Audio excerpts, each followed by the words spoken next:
gambarnya ombak, teman-teman. Kenapa gambarnya ombak? Karena memang transformasi digital itu seperti ombak buat kita yang mungkin tadi ada yang bilang Gen Z, Gen Y, ya sebenarnya buat siapapun yang mau kerja di era sekarang itu ini ya, memang sekarang kondisinya digital itu adalah wave yang akan datang ke kita sebagai sumber daya manusia yang akan kerja di sebuah perusahaan atau bahkan membangun bisnis. Tapi sebelum kita sampai ke tahap situ, izinkan saya memperkenalkan diri dulu secara lebih utuh. Nama saya Albertus Anton Timothy, bisa dipanggil Anton, bisa dipanggil Timothy, bisa dipanggil Albertus, senyamannya teman-teman aja. Jangan panggil saya Pak gitu ya, karena saya masih muda. Panggil saya cukup Mas aja atau Kak ya, jangan Pak ya, gitu ya. Topi saya aja udah keren kan ya, jadi jangan dipanggil Pak ya. Oke. Kemudian teman-teman boleh itu juga saya izin mengenalkan diri lagi. Saya sudah tersertifikasi BNSP untuk trainer as a trainer. Kemudian saya sekarang menjabat sebagai lead di Shipper untuk learning and development dan Shipper Akademinya. Saya sering ketemu sama agen Enko, pernah di beberapa topik, bahkan mungkin ya 2 bulan sekali saya bantuin Hafiz dan teman-teman agen Enko buat ngisi sama teman-teman, dan sering ngisi sama university ataupun UMKM gitu ya. Untuk pengalaman kerja sendiri, saya pernah bekerja di salah satu anak perusahaannya Jarum, kemudian pernah bekerja di Kumon, kemudian pernah bekerja di holdingnya RH Klinik namanya Area Nobel, kemudian pernah bekerja di salah satu anak perusahaan Kompas itu namanya Diandra, dan sekarang saya ada di Shipper gitu ya. Kalau teman-teman nanti ada pertanyaan yang belum terjawab, boleh follow Instagram saya di Anton Timothy, ataupun nanti boleh lihat lewat LinkedIn gitu ya. Biasanya dari training tuh banyak yang ngejapri di LinkedIn ataupun di Instagram gitu ya. Oke, sekarang kita mulai. Saya mau tanya, kita flashback dulu ke teman-teman waktu kecil. Ya, umur kita beda ya. Kalau saya 10 tahun lalu umurnya beda sama teman-teman ya. Tapi permisalannya gini, ketika teman-teman usia 5 sampai 10 tahun, ketika ditanya pas gede mau jadi apa, boleh tulis di kolom chat ya. Kalau jawabannya ada di sini boleh ditulis juga, kalau enggak pun boleh tulis. Waktu kecil cita-citanya teman-teman tuh mau jadi apa sih? Boleh tulis di kolom chat. Jadi artis, baik. Jadi guru, jadi dokter, CEO, YouTuber. Baik, berarti Rafli mungkin angkatan ini ya. Kelahirannya bareng Rafathar kali ya, langsung ada YouTuber ya ini ya. Baik, baik. Parah, Kak Karina ketawa. Oke. Oke, pengusaha, dokter, polisi, pilot, hakim. Waduh. Oke. Ada lagi yang belum tersebutkan, siapa tahu ada yang dari kecil cita-citanya ibu rumah tangga, juga boleh ditulis di kolom chat gitu ya. Oke, pesulap merah, baik. Ini pesulap merah berarti era-eranya lagi berantem-berantemnya antara ini ya, kekuatan fisik yang bisa dipecahkan lewat magic gitu ya. Oke, apoteker, motivator, baik. Padahal zamannya kamu pasti Hafiz itu Mario Teguh sudah pensiun ya. Oke, jadi istri, wah subhanallah banget ya, ada yang cita-cita jadi istri sejak kecil, alhamdulillah gitu ya. Oke, ada yang mau jadi idol, luar biasa. Terima kasih teman-teman buat wanita yang soleha, luar biasa, luar biasa. Mungkin ini baru dapat hidayah, jadi tulisannya begitu ya. Oke, terima kasih buat teman-teman. Wah, ini yang terakhir saya nggak bisa bacain ya. Saya takut nanti diciduk saya kalau saya sebut ya. Oke, teman-teman, thank you buat nyampein cita-citanya ya. Moga-moga yang terakhir ngetik cita-citanya tercapai ya gitu ya. Kalau saya yang lainnya saya doakan yang baik-baik saja. Oke, cita-cita teman-teman saat kecil tuh cukup banyak. Kalau saya sendiri waktu kecil sebenarnya cita-citanya ingin menjadi, waduh, ada anak saya ya, maaf ya, ini anak saya datang memang. Masih muda tapi sudah punya anak saya. Tapi lagi training, tunggu ya. Oke, nah cita-cita saya sebenarnya jadi Hokage teman-teman ya. Hokage tuh karena dia tuh zaman saya tuh suka nonton Naruto. Waktu saya kecil, saya pengen jadi Naruto, saya pengen jadi One Piece ya. Tapi sekarang cita-cita itu apakah relatable? Apakah semua cita-citanya teman-teman tuh di era digital bisa tercapai gitu ya? Itu jadi question lanjutannya ya teman-teman. Oke, sekarang saya mau tanya dulu, apakah teman-teman pernah nonton video ini? Sebelumnya saya minta maaf, anak saya masuk. Oke. Boleh Abang keluar dulu?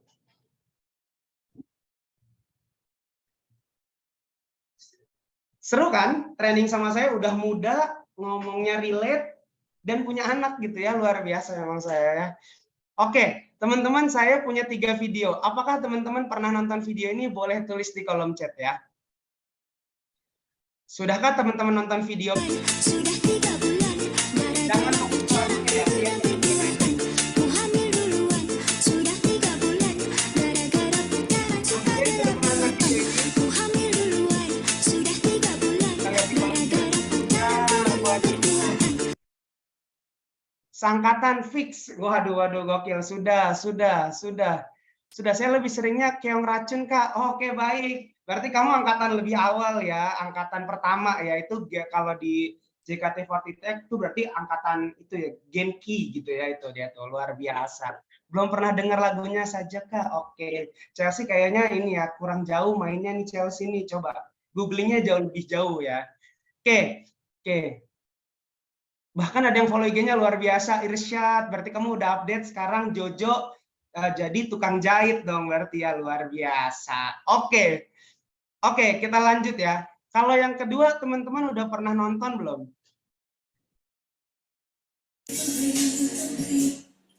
Waduh, ngelek. Ini lagu buat siapapun yang nyakitin gue. Siapapun. Waduh, kita lihat apakah sudah ada yang pernah nonton video ini. Nah, jangan ya, ini lagi puasa, kalau saya terusin berbahaya ya. Jadi secukupnya aja. Kita lihat tulisan di kolom chat ya. Enggak, aneh Kak. Oh, masih ada yang bilang aneh ya. Baik, udah semua. Oke. Belum. Oke, kenapa saya angkat video-video ini nanti kita bahas ya. Oke, kita lihat lagi. Pernah kau berjanji waktu kau mesej aku, sungguh ku percaya Ada yang sudah nonton video ini? tapi di belakang kau tipu-tipu aku, sakitnya hatiku, air mataku jatuh. Sudah, oke. Berarti ini yang sudah. Oke, ntar dulu. Saya lihat kolom chat. Sudah, kalau Bowo sudah. Waduh, ya benar. Prabowo Unpenlibel ya, bukan Prabowo yang lain ya. Prabowo Unpenlibel. Oke, betul. Oke, semuanya sudah ditonton. 10 tahun lalu atau ketika mereka memulai hal-hal seperti ini, semua orang bilang mereka adalah orang yang norak, nggak tahu sopan santun, nggak tahu ngapain, caper aja. Tapi di era digital, kerja apa yang mereka lakukan tuh sekarang jadi kerjaan. Ya, kita lihat. Wah, jangan ya. Oke. Pernah kau berjanji waktu kau mesej aku, sungguh ku Video ini sekarang jadi kerjaan bahkan. Ada singer or dancer cover gitu ya, teman-teman tahulah siapa favoritnya teman-teman gitu ya. Ada Indo Musikgram, ada siapa gitu ya. Kemudian untuk teman-teman nih, yang tadi dibilang Marsyanda aneh gitu ya, apa namanya, marah-marah nggak jelas. Siapa yang di sini nonton Karin Novilda ketika dia curhat putus ya kan? Itu dia sekarang jadi kerjaan, bahkan jadi duit gitu ya. Sekarang disebutnya namanya vlogger, bayangin. Kemudian ada lagi dulu si Bowo dibilangnya norak, kampungan, orang tuanya nggak ngurusin dengan benar, nggak ngedidik agama. Sekarang semuanya disebut TikToker. Sebenarnya semua yang dilakukan digital gitu ya, ketika kita mempresent diri kita sekarang punya nama pekerjaan. Apa namanya? Oke. Sekarang ada profesi namanya adalah content creator. Siapa di sini yang sudah jadi content creator boleh ngangkat tangan? Enggak usah, jangan angkat tangan, ntar disangka nanya. Boleh kasih emot ya, atau bahkan yang TikToknya udah followersnya udah banyak gitu. Boleh kasih emot ya, gitu. Nah sekarang ternyata karena situasi digital yang tadinya dibilang norak dan segala macam itu berubah menjadi satu profesi baru, yaitu content creator gitu. Itu baru satu. Adakah hal lain yang berubah? Oke, kita lihat lagi. Sekarang saya mau tanya, apakah persamaan dari 3 video yang ada di dalam layar saya? Boleh ditulis di kolom chat. Sama-sama kerja. Betul, sampai situ betul, Feby Yohana ya. Kira-kira apa persamaan dari 3 video yang ada di sini? Teknologi, oke. Oke, sama-sama menghasilkan uang, betul. Ini berarti money oriented sekali nih Rifki nih. pekerjaan profesional, cari uang dan teknologi. Oke. Ada lagi? Oke. Pekerjaan lapangan. Oke. Mengamati, outdoor job. Oke. Semua jawabannya betul, tapi saya akan kasih perspektif dari yang saya ingin sampaikan, teman-teman. Semua pekerjaan yang ada di layar teman-teman 10 tahun lalu tidak ada, gitu ya. Siapa sih yang punya kerjaan untuk menjadi engineering dari drone? Dulu nggak ada, gitu ya. Dulu nggak ada. Siapa sih 10 tahun lalu, 15 tahun lalu yang berpikir bahwa akan ada mesin solar yang bisa menjadi alat untuk mengubah energi matahari menjadi listrik?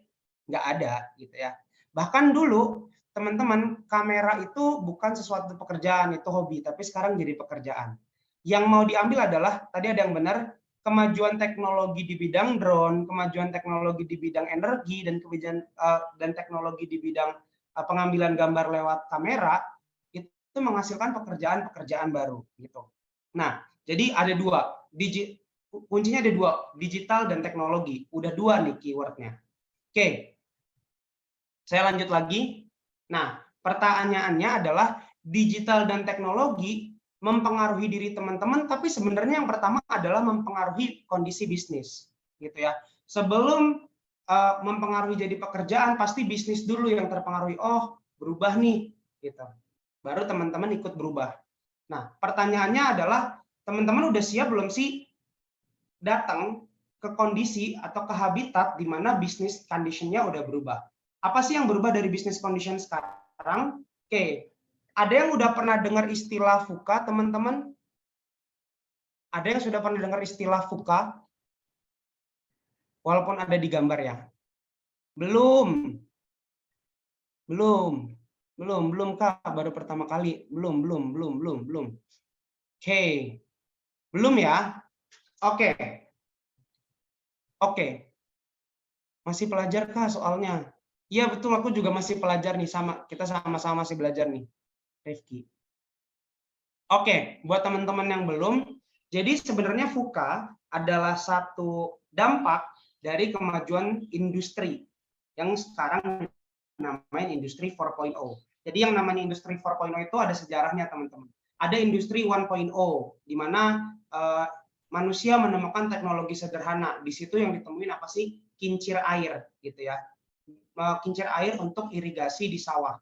Itu industri 1.0 yang tadinya semuanya dengan tenaga fisik, dengan akalnya manusia, mereka merubah beberapa komponen menjadi satu alat bantu gitu. Pada waktu itu adalah kincir air untuk irigasi sawah.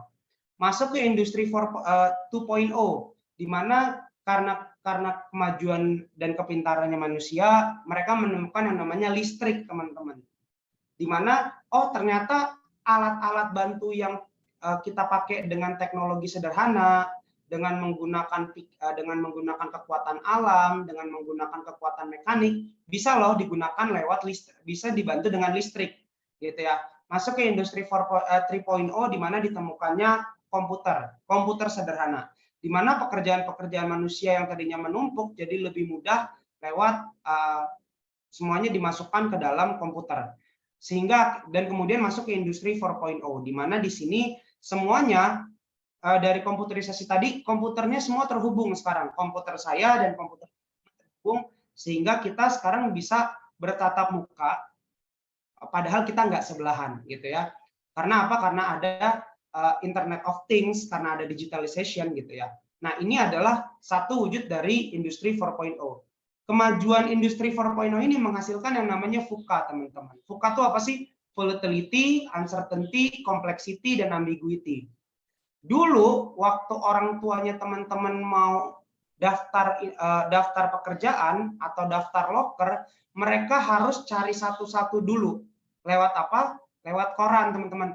Oh, ada koran Kompas.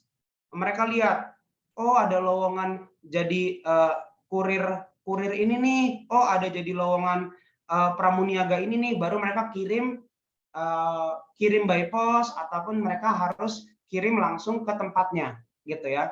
Sekarang enggak, semuanya bisa secara digital, teman-teman tinggal buka internet, tinggal buka beberapa platform penyedia pekerjaan dan teman-teman tinggal apply gitu. Itu baru di satu contoh. Bagaimana dengan hal yang lain gitu ya? Oke, kalau teman-teman ingat TikTok gitu ya, beberapa saat lalu trennya adalah lagu ini ya, lagunya New Jeans. Oh my God, sekarang udah berubah teman-teman. Sekarang nggak ada lagi yang ngedance oh my God. Sekarang trennya apa teman-teman? Gitu. Boleh tulis di kolom chat ya. Anak-anak TikTok harusnya tahu. Aku udah lama nggak buka TikTok. Terakhir pas oh my God aja ya. Nah, ketika itu pindah, ketika itu berubah, ketika trennya berubah, oh Jisoo Flower, yang tengahnya kayak ada lagu dangdutnya itu ya. Wah nanti tim Blackpink nggak ini nih langsung membenci saya ya, enggak ya teman-teman ya. Oke. Nah karena perubahan tadi begitu cepat, akhirnya apa? Semuanya cepat. Oh misalnya gini, oh tadinya perusahaan saya mau cover dance, mau promosi pakai lagunya ini ya, lagunya New Jeans gitu ya, yang Oma God. Oh ternyata trennya berubah, saya nggak bisa lagi bikin promosi pakai lagu Oma God. Saya harus pakai lagunya Jisoo nih sekarang. Nah itu contohnya. Jadi perubahannya begitu cepat. Kemarin apa, sekarang apa. Kemarin apa, sekarang apa. Gitu ya. Itu yang dinamain volatility, uncertainty, complexity, dan ambiguity. Itu hal sederhananya.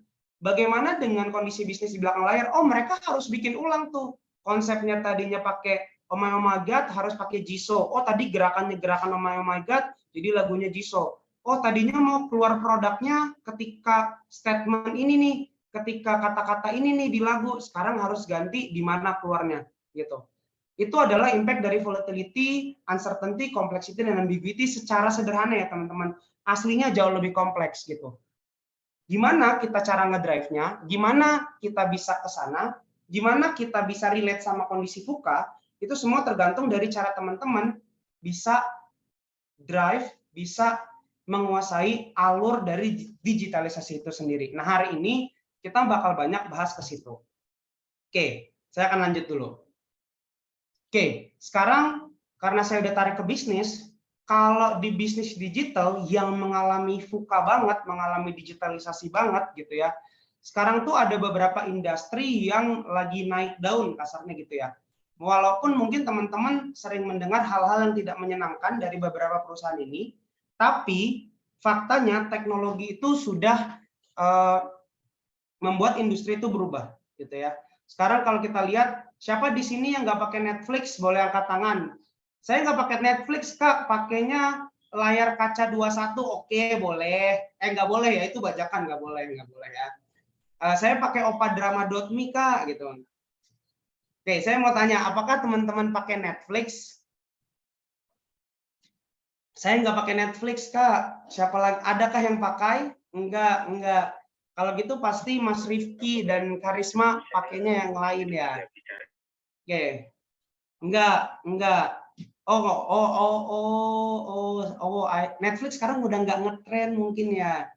Oke, pokoknya gitulah ya. Aplikasi penyedia series yang lain. Oke, gitu. Ada yang pernah belanja di Amazon? Mungkin teman-teman enggak ya. Mostly pasti Shopee gitu ya. Shopee ataupun Tokopedia gitu. Kemudian untuk transportation-nya mungkin teman-teman pakai Grab gitu. Kalau yang lagi ngehits banget di Indonesia itu Astro, di mana teman-teman mesen sekarang 15 menit lagi sampai. Berasa Indomaret di sebelah rumah lah pokoknya guys gitu. Kalau kata anak-anak sekarang ya, ya TTA lah pokoknya, yang tahu-tahu aja, yang bisa, yang udah pernah pakai Astro pasti ngerti. Oke. Kemudian kalau home teknologinya sendiri mungkin ada yang sudah rumahnya pakai Bardi nih, gitu ya, atau mungkin pakai Google Nest. Halo Google, turn off the light, gitu ya, yang keren-keren gitu deh, gitu. Kemudian mungkin teman-teman juga pakai Xiaomi di TV-nya dan segala macam. Kemudian juga yang lagi naik lagi adalah industri green energy. Contohnya misalnya Tesla dengan mobilnya dan segala macam, gitu ya. Ada banyak banget perubahan yang muncul karena teknologi dan digitalisasi gitu ya. Nah pertanyaannya, teman-teman kira-kira akan masuk ke sana nggak? Gitu. Enggak Kak, saya mau jadi PNS saja. Boleh, saya tidak pernah melarang jadi PNS ya. Tapi nanti kita lihat, saya akan tanyain sebenarnya teman-teman mau jadi apa. Oke, saya lanjut lagi. Nah, sekarang saya mau tanya ke teman-teman, kira-kira teman-teman nih mau jadi bekerja di mana nih? Mau di government gitu ya, kayak kementerian, badan pemerintahan, PNS, dinas-dinas daerah ataupun BUMN, atau mau kerja di swasta nih, contohnya di established company, contohnya Indofood, ataupun teman-teman pengen di Astra, atau teman-teman pengen kayak saya di startup, kayak misalnya Gojek, Tokopedia, Shipper gitu ya. Kemudian atau teman-teman maunya makan di non-government organization, di mana satu tempat pekerjaan, di mana di situ mereka harus berhubungan dengan swasta dan masyarakat untuk menyalurkan dana-dananya gitu. Teman-teman memilih lebih bekerja di mana? Boleh tulis di kolom chat ya. Waduh, pengen jadi Kadif Becuk, luar biasa, luar biasa. Saya salut. Jangan lupa anaknya dinamain Rafael, biar nanti rame. Oke, di swasta kerja mandiri. Baik, kerja mandiri ini kerja seperti apa nih kerja mandiri? Lebih ke swasta sih Kak. Oke. Kerja di Big Hit Entertainment luar biasa. Jadi sekarang Indonesia emang udah ada sih, Big Hit Entertainment Indonya udah ada. Cuman mungkin kamu tidak akan jadi BTS ya. Gitu ya. Mungkin akan jadi Sansekerta ya. Karena Indonesia banget gitu. Swasta, entrepreneur. Oke. Aku mau kerja di PLTU. Oke. Pada mau kerja di mana nih? PLTU tuh? Oke, ada ya. Oke.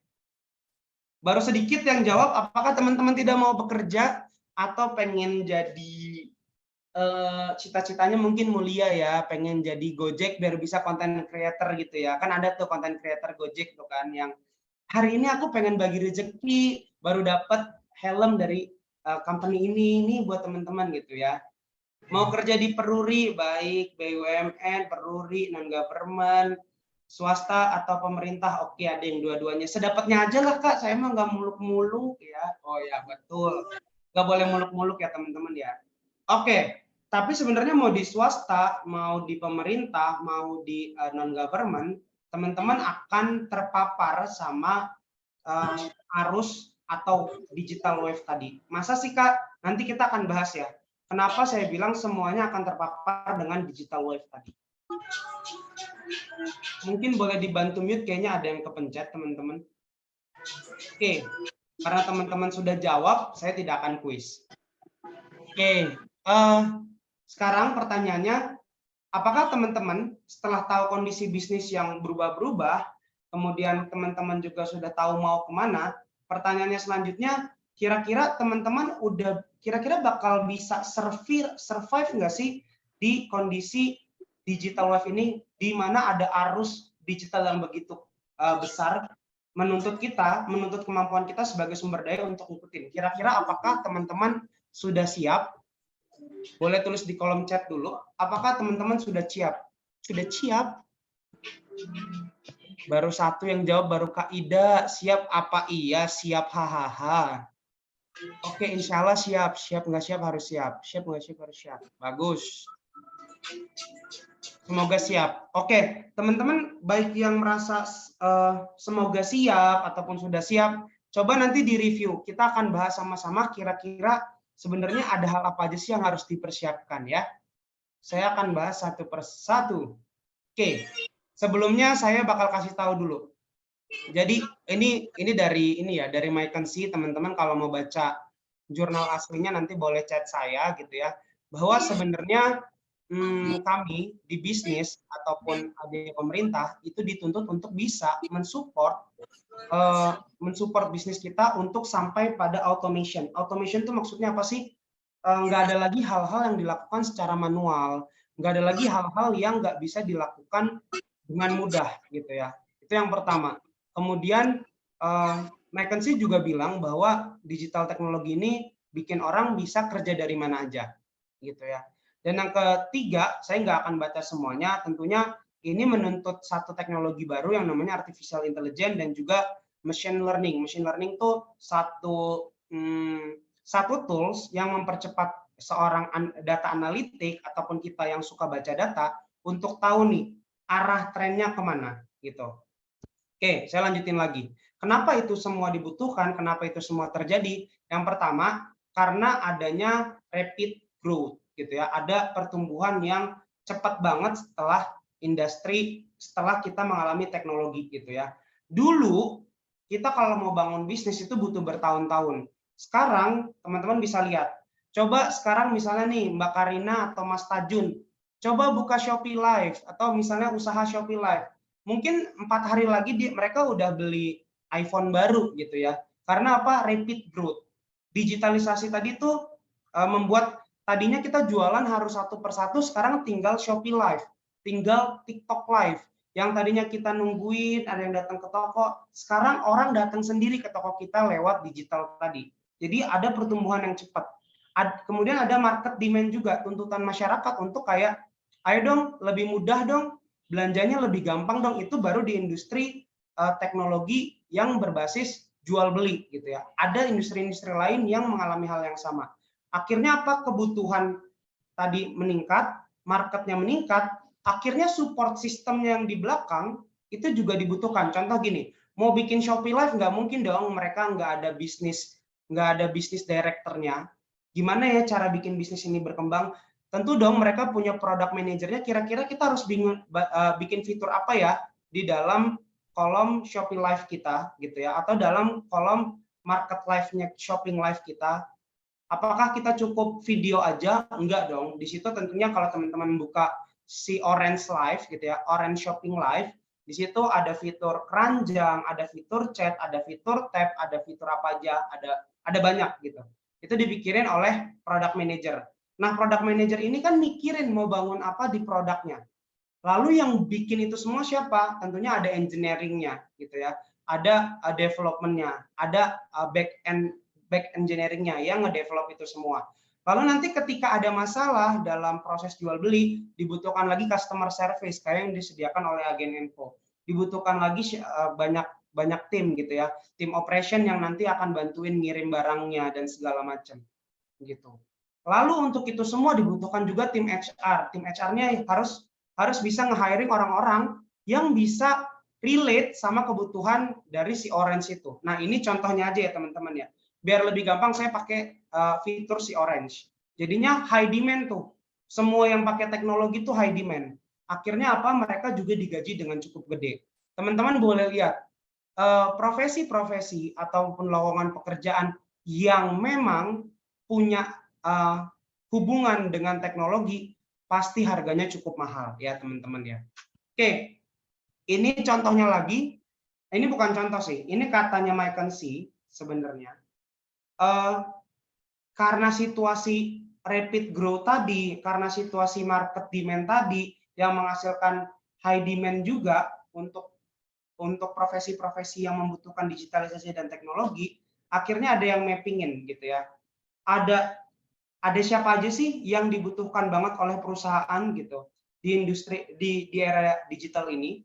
Teman-teman bisa lihat di layar contohnya ya. Kalau yang punya ketertarikan bekerja di data, di situ ada data scientist, ada data analyst, ada database admin gitu ya. Kalau teman-teman punya ketertarikan untuk di back end ataupun di software development gitu ya, ada lowongan pekerjaan app developer, ada app analis, ada blockchain, ada machine learning engineer dan segala macam gitu. Ini contoh aja. Pertanyaannya, apakah apa yang teman-teman miliki sekarang, misalnya teman-teman kuliah ataupun teman-teman adalah anak SMA atau SMK, kira-kira pekerjaan yang teman-teman tuju ada nggak di high demand ini?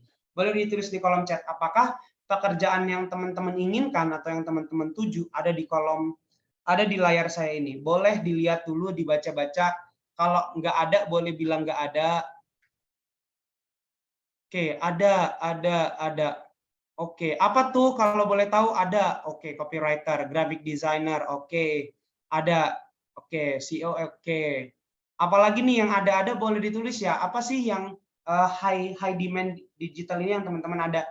Database admin, oke. Data scientist, oke. Oke, ada lagi teman-teman QA data scientist.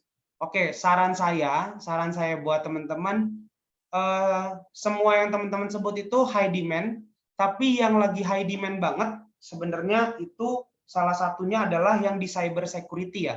Ini bukan satpam ya teman-teman ya, cyber security ini lumayan challenge ya teman-teman. Kenapa cyber security? Karena kalau teman-teman tahu banyak banget aplikasi yang dibangun pemerintah, banyak banget aplikasi yang dibangun swasta, di mana datanya itu seringkali bocor, gitu ya. Di mana ataupun datanya berceceran. Nah, cyber security analyst ini itu lagi dicari banget di berbagai macam industri teknologi. Kenapa? Karena itu udah jadi aturan dan sekarang tuh mekanismenya mereka kalau teman-teman tahu, teman-teman sekarang kalau misalnya mau buka aplikasi apapun, sekarang autentiknya 2 kali, atau kalau mau autentik 2 kali tuh biasanya kan cuma dikirimin nomor doang ya. Sekarang tuh misalnya harus 2 kali, autentik by handphone, habis itu autentik by misalnya by laptop gitu. Nah, itu salah satu wujud dari cyber security dan itu bangunnya cukup sulit gitu. Nah, ini saran dari saya. Oke, saya lanjutin lagi, takut waktu saya tidak keburu. Oke, pertanyaannya lagi, apakah teman-teman mau masuk ke industri digital ini sekarang? Mau atau enggak? Boleh ditulis di kolom chat.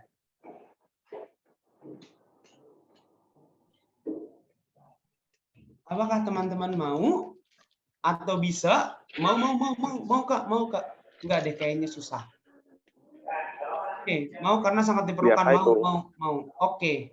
Kita lanjut lagi teman-teman ya. Karina atau Tajun mungkin boleh dibantu mute yang bocor suaranya ya. Oke. Nah, gimana caranya saya mempersiapkan diri saya ke sana? Buat yang mau-mau aja ya. Kalau kata anak sekarang MMA ya, buat yang mau-mau aja gitu ya. Yang nggak mau nggak apa-apa. Oke, cara prepare-nya sebenarnya teman-teman start dari 3 hal ini. Pertama, tahu dulu dirinya teman-teman. Yang kedua, teman-teman harus mulai ngelakuin beberapa riset. Sama yang ketiga adalah take action, gitu ya. Kita mulai dari yang pertama, dari mengetahui diri teman-teman. Oke, sebenarnya banyak yang saya mau bahas di mengetahui diri teman-teman, tapi karena keterbatasan waktu, saya fokus sama hal ini. Tahu dulu teman-teman sebenarnya punya kemampuan apa, atau punya skill apa. Ada 2 yang teman-teman harus prepare, adalah hard skill dan soft skill, gitu ya. Hard skill adalah pengetahuan-pengetahuan teknikal ataupun pengetahuan-pengetahuan yang memang secara gampangnya itu tidak bisa berkembang gitu ya, atau bisa dilatih. Gini, contohnya maksudnya tidak bisa berkembang ya udah gitu-gitu aja. Contohnya ngedesain tuh ya gitu-gitu aja. Tapi yang bikin jadi desain itu jadi menarik, jadi bagus adalah soft skill-nya. Contohnya dia punya kemampuan desain di Canva gitu ya. Karena dia punya creativity, makanya skill desainnya tuh di atas rata-rata. Itu bedain antara soft skill dan hard skill. Banyak kok yang bisa Canva atau banyak kok yang bisa Adobe Premiere buat edit gambar dan segala macam, tapi tanpa soft skill creativity mereka akan mentok gitu ya. Mereka akan fokus untuk ya udah nge-build aja, bangun aja gitu. Di sini ada beberapa listnya, teman-teman boleh baca hard skill-nya teman-teman apa, soft skill-nya apa. Kalau dari saya sendiri untuk hard skill ini sangat menyesuaikan dengan pekerjaan yang teman-teman inginkan gitu ya. Nggak mungkin hard skill-nya data analyst sama hard skill-nya UI UX designer itu sama gitu. Pasti beda. Gitu ya. Nanti saya akan spill sedikit ada apa aja. Kalau soft skill-nya di era digital ini teman-teman diminta untuk jadi orang yang kreatif karena tadi VUCA tadi ya berubah-berubah tadi. Kalau teman-teman nggak kreatif untuk ngikutin itu, akhirnya teman-teman akan mentok di situ-situ aja, ngedesain di situ-situ aja, nganalize di situ-situ aja.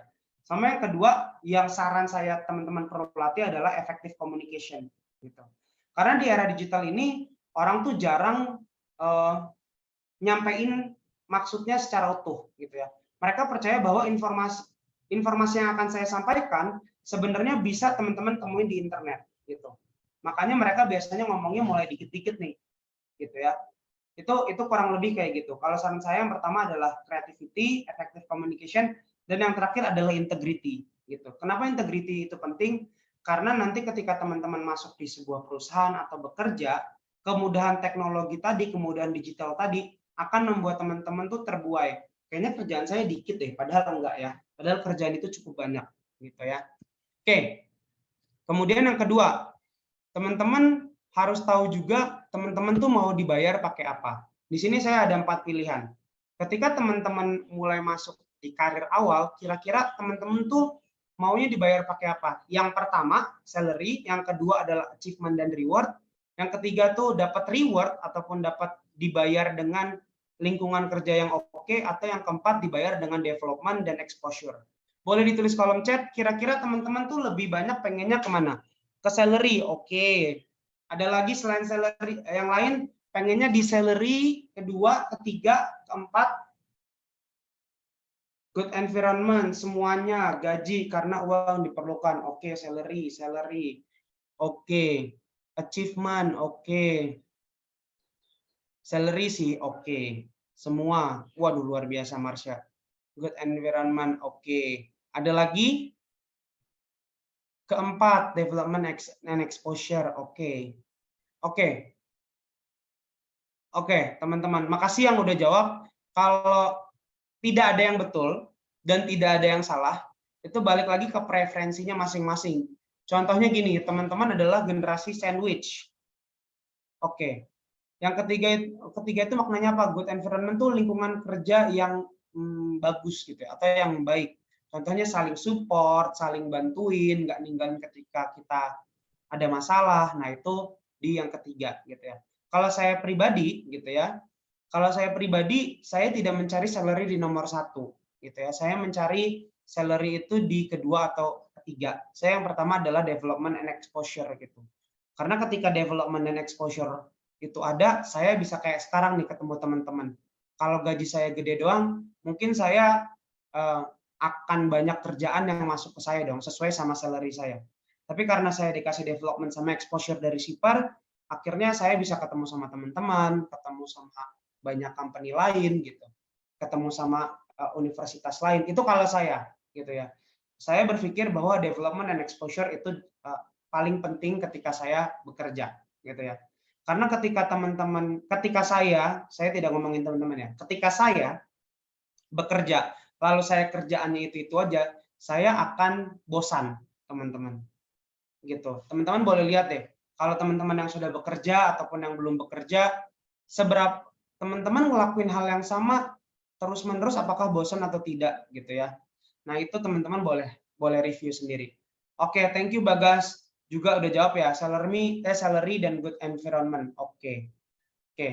Kalau gitu teman-teman nggak apa-apa mau dibayar pakai apapun, yang penting teman-teman tahu kira-kira nanti ketika saya mau diterima pekerja atau saya lagi interview, saya pengen deh punya gaji yang gede, mintalah gitu ya. Ketika teman-teman pengennya adalah development dan exposure, teman-teman tanyain karirnya di sini akan gimana ya gitu. Itu contohnya aja gitu ya. Oke, saya lanjut ya. Oke, berikutnya lagi. Oke. Nah, sekarang setelah teman-teman tahu teman-teman punya skill apa, teman-teman mau dibayar pakai apa, teman-teman harus ngelakuin yang namanya riset dulu. Teknologi dan digital itu kan berubah-berubah, sehingga kebutuhannya juga berubah-berubah. Dan teman-teman harus rajin-rajin riset. Oh, saya mau jadi ini, apa ya trennya untuk posisi itu dan segala macam. Gitu ya. Oke. Nah, ini top skill yang teman-teman perlu bukan kuasai ya, lebih coba pelajari gitu. Top skill di 2025 yang kita perlu pelajari gitu ya. Apakah teman-teman, saya tidak akan baca yang kiri, saya akan fokus di 5 yang tengah ya. Oke, teman-teman, ketika teman-teman sudah mau masuk ke era digital dan di tahun 2025 di mana semua diperkirakan semua sudah serba digital dan teknologi, kalau saya sendiri menyarankan dari 10 skill ini yang teman-teman wajib punyai adalah 1, analytical thinking dan innovation competencies gitu ya. Yang kedua adalah leadership dan influence. Gitu. Teman-teman kalau yang sekarang masih kuliah, mulai deh aktif organisasi, ketemu sama orang banyak, terus ketika teman-teman masuk ke dalam organisasi, jangan jadi member, berusaha jadi leader. Di situ teman-teman akan belajar dinamika banyak hal, dan nantinya akan berpengaruh ketika teman-teman harus di industri digital, gitu ya. Oke, saya lanjut lagi. Kemudian yang penting juga menurut saya adalah complex problem solving. Yang ketiga, keempat adalah creativity, originality, dan initiative. Kenapa creativity, originality, dan initiative itu jadi hal yang penting? Teman-teman kebayang nggak? Ketika teman-teman mau nulis copywriting sekarang, teman-teman cukup buka ChatGPT untuk bisa punya kata-kata yang bagus, gitu ya. Tanpa creativity dan originality, teman-teman hanya akan copy paste dari ChatGPT aja, gitu. Makanya ini juga jadi hal yang penting, gitu ya. Itu kurang lebih itu dari 10 beberapa skill yang teman-teman harus prepare sejak teman-teman belum lulus ataupun sejak teman-teman belum bekerja.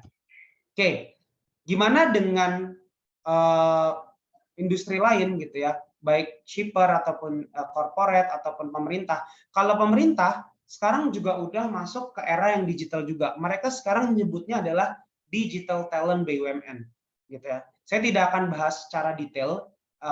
Teman-teman boleh googling sendiri gitu ya. Tapi yang saya dapat, ini saya sengaja tidak menulis ulang, saya ngambil dari PPT-nya aja supaya saya tidak salah gitu ya. Yang pertama, mereka akan butuh 10 kompetensi ini.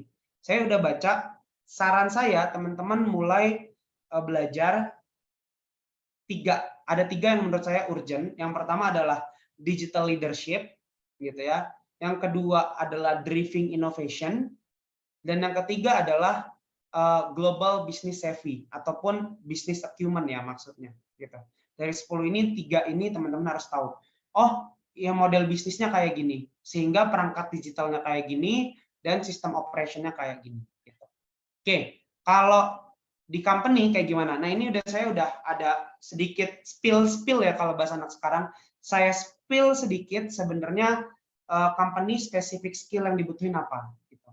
Buat product manager, teman-teman hard skill-nya yang dibutuhin kira-kira ini nih, 3 ini. Ada banyak, cuman saya hanya berani menyebutkan 3 gitu ya.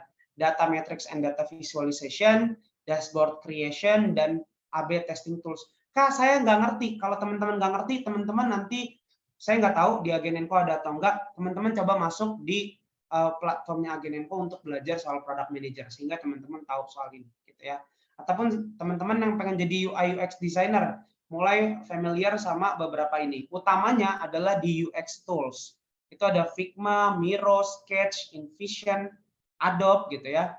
Kalau teman-teman pengen jadi back end engineering, mulai terbiasa sama framework Scrum, teman-teman mulai terbiasa sama SRE, Site Reliability Engineering, kemudian teman-teman terbiasa sama data modeling. Mas Anton kok tahu? Ya, karena saya tergabung di tim ini juga ya, di tim Human Capital atau People Operation-nya di Shipper. Jadi ya gitulah ya, proses ketika kita mau nge-training orang, kita harus nge-setting dulu kira-kira skill apa aja yang harus dibangun gitu ya.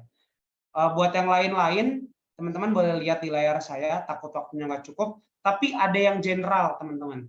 Ini sekarang udah jadi tuntutan basic untuk teman-teman yang mau bekerja di satu perusahaan, apalagi di perusahaan digital. Contohnya adalah basic design tools, kayak Adobe, Canva. Ya, tapi Canva-nya jangan basic-basic banget ya, karena Canva banyak perusahaan yang menganggap bahwa Canva tuh template desain aja. Jadi banyak yang menganggap kurang catchy lah atau kurang bisa dioptimalisasi gitu ya.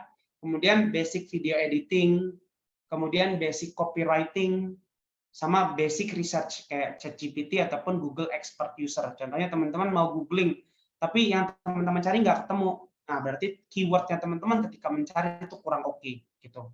Ini contoh aja. Oke, saya lanjut lagi. Nah, yang terakhir adalah take in action. Waktu saya apakah masih ada, Tajun? Oke, sebenarnya udah habis. Mungkin kalau misalnya masih ada yang mau disampaikan, boleh Kak, untuk yang terakhir mungkin sekitar 2-3 menit ya Kak. Oke. Oke, teman-teman mau lanjut apa langsung Q&A? Boleh tulis di kolom chat dulu, aku biasanya suka nanya ya. Teman-teman mau dilanjut dulu materi atau lanjut? Udah kayak Ariel nih aku. Lanjut. Oh, baru 4 yang jawab. Saya nunggu sampai 30 boleh ya? Enggak deh, bohong. Oke, lumayan banyak ya yang bilang lanjut ya. Aku lanjut dulu, aku minta 5 menit. Ya Tajun ya. Oke, untuk take in action-nya sebenarnya teman-teman terlepas dari apapun yang terjadi di industri gitu. Teman-teman harus startnya adalah dari bangku teman-teman pendidikan sekarang gitu. Mas, saya mau jadi ini nih, mau jadi product manager, tapi saya kuliahnya di ilmu kenegaraan, emang bisa? Bisa, gitu. Kalau sekarang bisa, saya jawab bisa, gitu.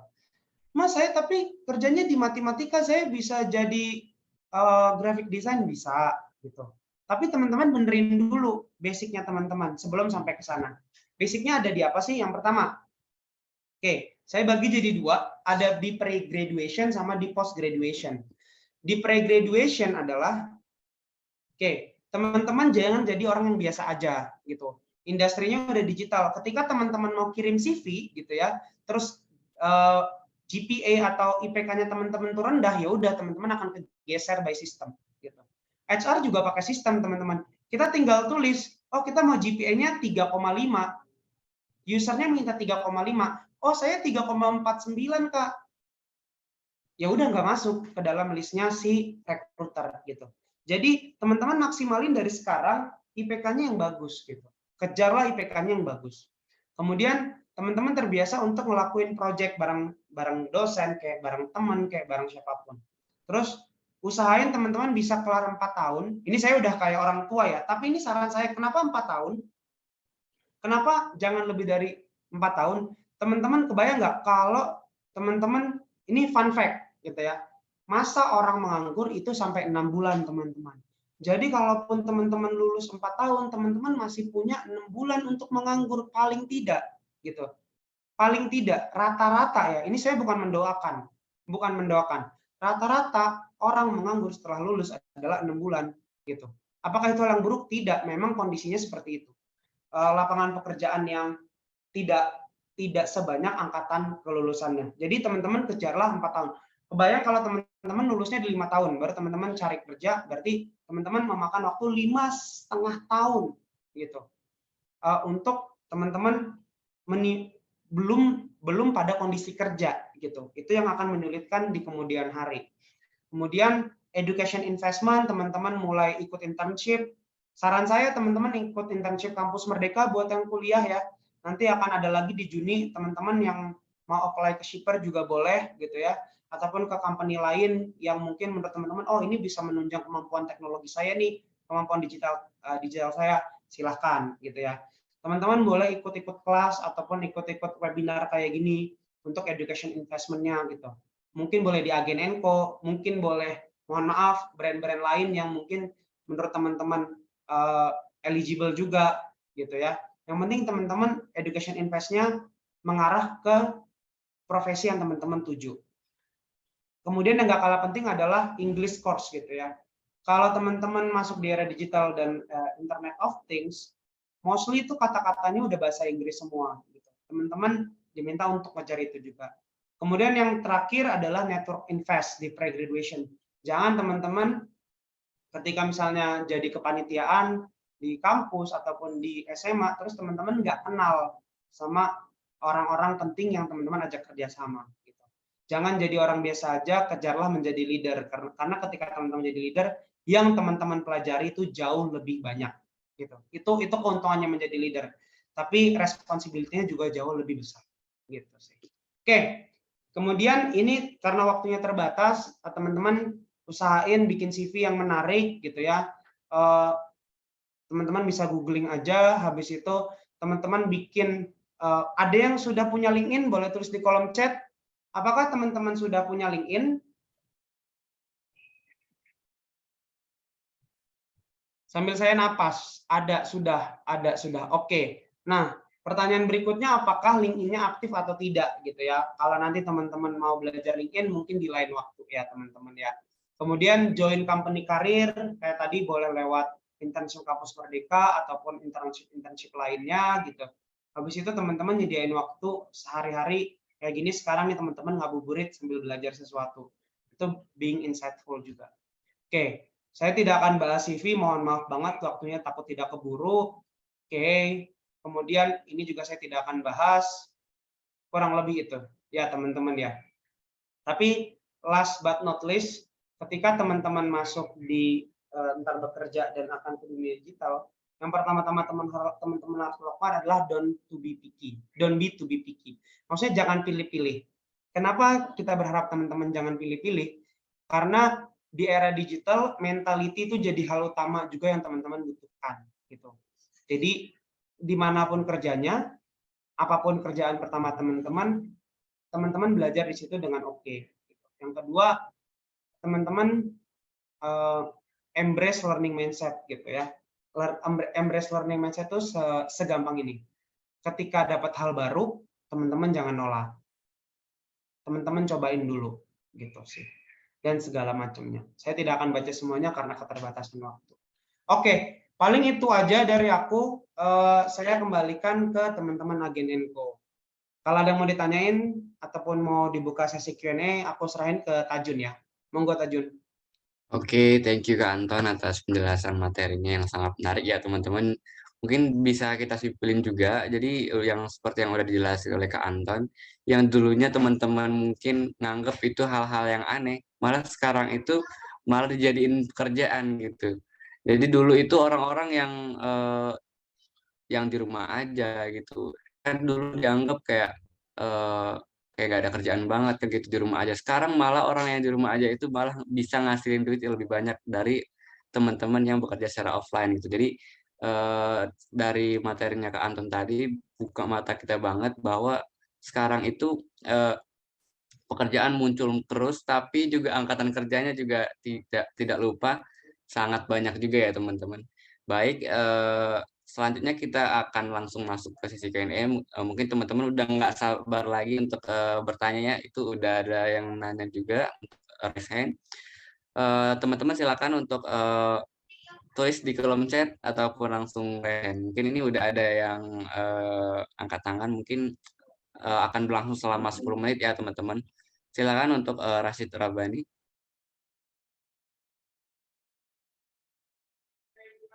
Oke.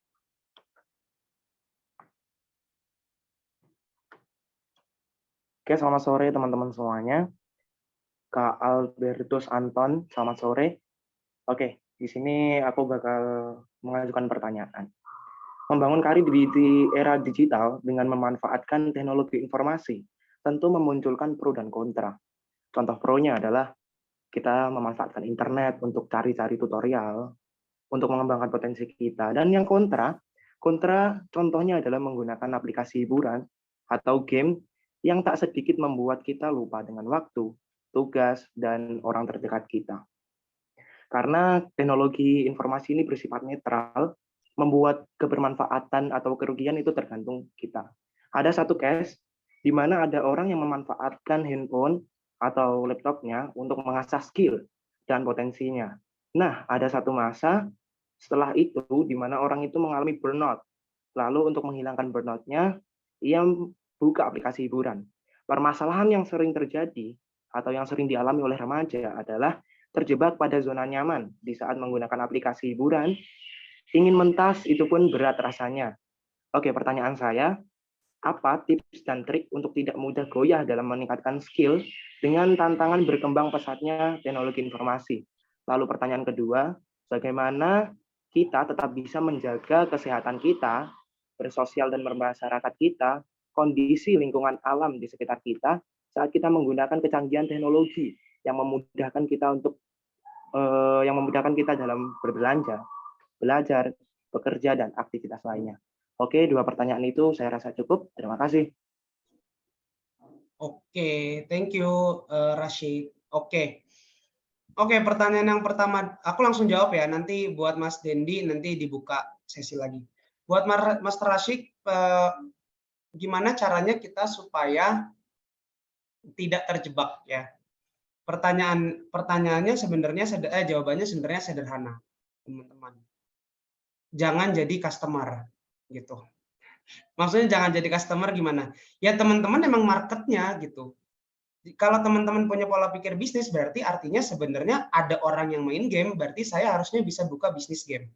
Itu pemikiran entrepreneur atau pemikiran positifnya gitu. Itu yang harus dilakukan. Jadi contohnya nih, teman-teman merasa bahwa saya kok main Mobile Legend terus ya gitu. Karena apa? Teman-teman bukan terjebak sama zona nyaman gitu. Tapi teman-teman berhenti berpikir bahwa ini adalah game. Sedangkan di banyak orang lain ini tuh bukan game. Ini tuh mata pencarian. Contohnya apa? Pro player. Mereka tidak berpikir Mobile Legend adalah game, ini adalah ladang pencarian duit. Kesalahannya adalah di mindset gitu. Banyak orang yang berhenti berhenti pada pola pikir yang tadi, saya adalah customer gitu. Sedangkan di banyak orang mereka melihat peluang bisnis gitu.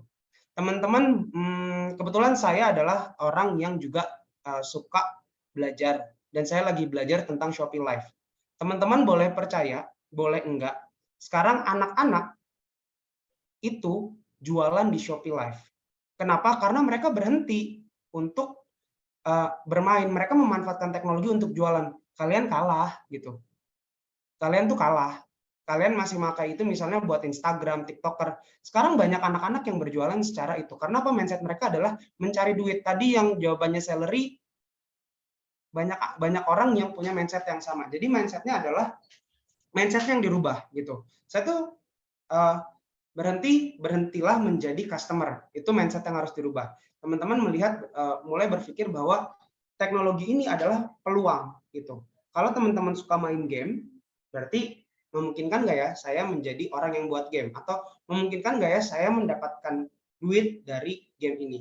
Atau bisa nggak ya game ini saya manage untuk akhirnya nanti benar-benar tidak burn out dan balik ke kerjaan saya? Karena gitu, banyak orang yang tidak menggunakan mindset yang tadi, tidak mau jadi customer terus gitu. Mereka tidak berpikir sampai situ. Itu yang pertama. Yang kedua adalah gimana kita bijak menggunakan teknologi untuk alam dan lingkungan dan segala macam. Sebenarnya itu semua harus disadari bahwa manusia adalah makhluk yang tidak pernah puas, gitu ya. Makhluk yang tidak pernah puas. Dan teknologi adalah satu fenomena yang tidak akan pernah berhenti changes, gitu. Tidak akan pernah berhenti berkembang. Kemarin kita mainnya Instagram, sekarang kita mainnya TikTok. Kemarin kita sukanya nontonin foto feed orang bagus, sekarang kita sukanya nonton orang nari-nari gitu. Dan semua teknologi itu memfasilitasi itu. Gimana caranya untuk kita tetap bijak? Tentunya teman-teman mindsetnya yang teman-teman rubah. Teman-teman sedang tidak menonton, tapi teman-teman mempelajari sesuatu. Jadi teman-teman melihat itu sebagai sesuatu yang perlu dianalisa sehingga teman-teman punya standpoint untuk bisa melakukan sesuatu dari hal-hal yang teman-teman lihat. Contohnya, ketika saya nonton tadi gitu ya, saya nonton dance Oh My God, yang saya pikirkan adalah kira-kira ini saya bisa masukin ke konten training yang mana ya, gitu. Kira-kira ini bisa jadi tools komunikasi saya nggak ke teman-teman. Nah, itu adalah kebijaksanaan dari personality-nya. Apakah saya mempelajari hal baru dari teknologi yang saya gunakan gitu. Itu sih paling. Mindset, kekuatannya di mindset gitu sih.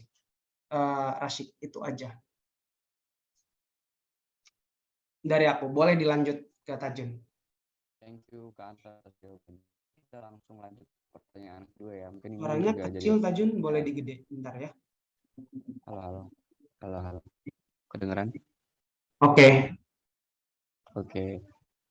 Jadi mungkin kita ke langsung pertanyaan selanjutnya ya. Mungkin ini juga jadi pertanyaan terakhir karena kita juga keterbatasan waktu yang udah melampaui batas. Mungkin kita lanjut ke Dendi Febrian. Silakan Dendi Febrian jika ingin bertanya. Oke, ini mungkin aku bisa bacain ya. Ini udah ditulis juga di kolom chat. Mana ya? Oke.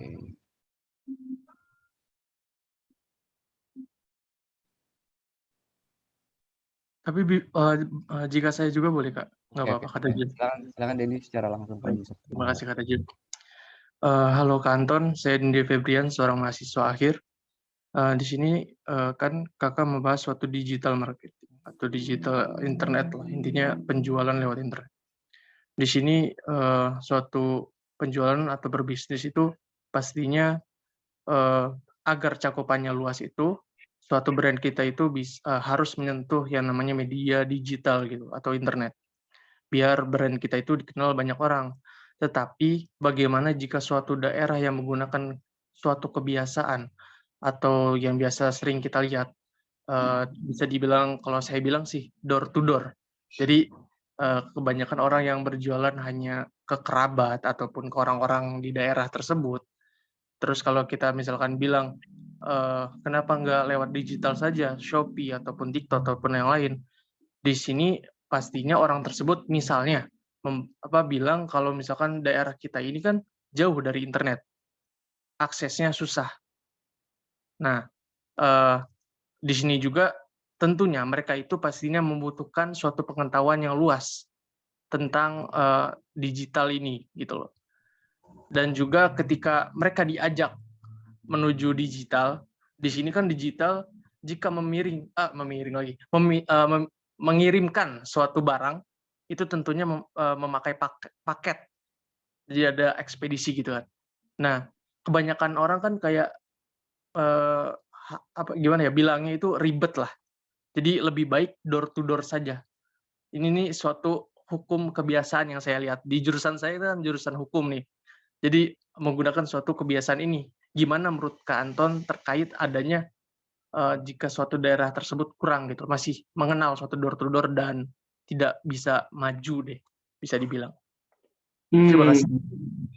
Oke, thank you Mas Dindi. Ini sebenarnya jadi konsultasi UMKM ya. Tapi nggak apa-apa ya Tajun ya, nggak apa-apa Dindi ya, aku coba jawab.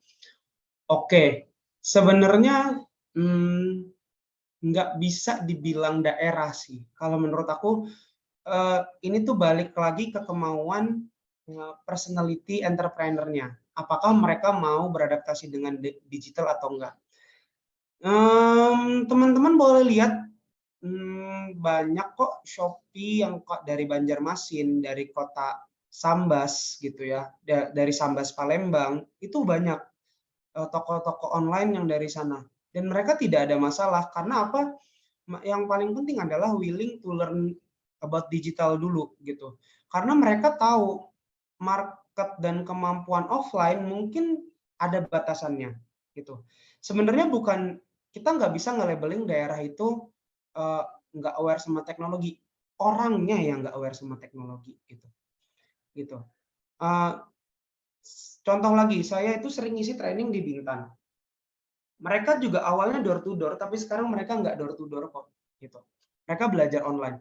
Tapi memang rangkaiannya belajarnya cukup panjang. Yang pertama, kita harus belajar terkait pola bisnisnya dulu. Seperti apa pola bisnisnya gitu. Yang kedua, harus belajar sistemnya. Yang ketiga, belajar pola pengirimannya. Keempat, belajar cara packing produknya. Ada banyak gitu. Tapi kalau dibilang itu mah ribet gitu. Sekarang yang harus ditanya, apakah mereka sudah mengetahui keinginan market? Sekarang saya tanya, menurut teman-teman belanja online lebih gampang apa lebih mudah? Boleh tulis di kolom chat. Teman-teman di sini boleh bantu saya, belanja online lebih gampang apa lebih mudah? Lebih mudah. Mudah banget. Ada lagi mudah. Jadi saya nggak tahu apakah Dendi atau ada temannya Dendi yang seperti itu, tapi teman-teman boleh dilihat, ini marketnya kayak gini gitu. Kalau dia nggak mau berubah, ya berarti marketnya dia itu aja. Sekarang teman-teman bisa, kalau Dendi lihat sekarang orang seperti di kolom chat merasa bahwa ini lebih mudah, beli handphone lewat online gitu. Beli apa lewat online. Ada yang lebih ekstrim lagi, ke mall, ke Uniqlo, beli baju. Lihat, cobain dulu di offline, belinya online. Karena apa? Yang kedua lebih murah. Kenapa lebih murah? Karena ada ngejar traffic dari si aplikasinya gitu. Jadi kalau ini Dendi ataupun bukan Dendi ataupun misalnya mengingetin temennya, bro, marketnya pengennya tuh sekarang yang mudah. Menurut saya pribadi yang sulit itu door to door.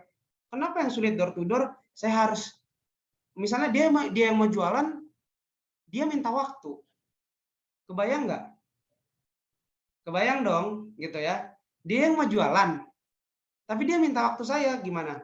Ribet buat saya, justru door to door. gitu ya. Tapi tergantung lagi produknya. Saya nggak tahu produknya ya, gitu. Even yang susah buat di online pun sekarang udah ada online-nya. Contoh apa? Contohnya jasa bangunan. Kebetulan saya di Jakarta ya, Dendi ya. Sekarang udah ada aplikasi yang menyediakan jasa bangunan.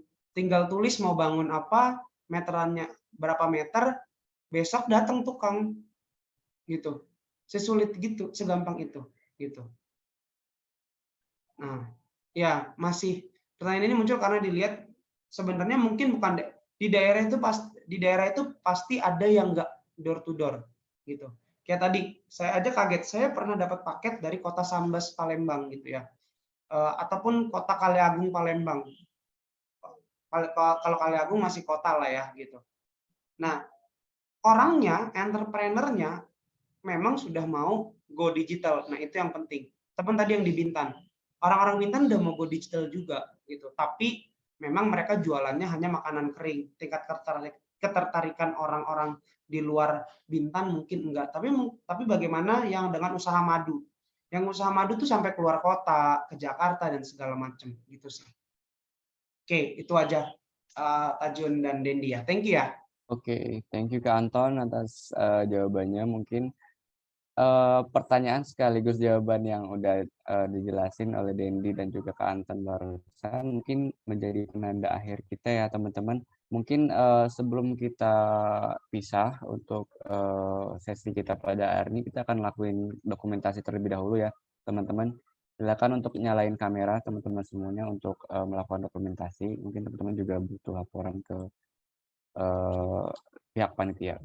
Silakan teman-teman untuk nyalain kameranya. Mungkin panitia silakan untuk memandu sesi foto bersama ya. Oke, semua teman-teman saya pandu lewat sini ya untuk sesi dokumentasi. Oke, kita mulai dari slide pertama. 1, 2, 3. Oke, next slide sebentar. 1, 2, 3.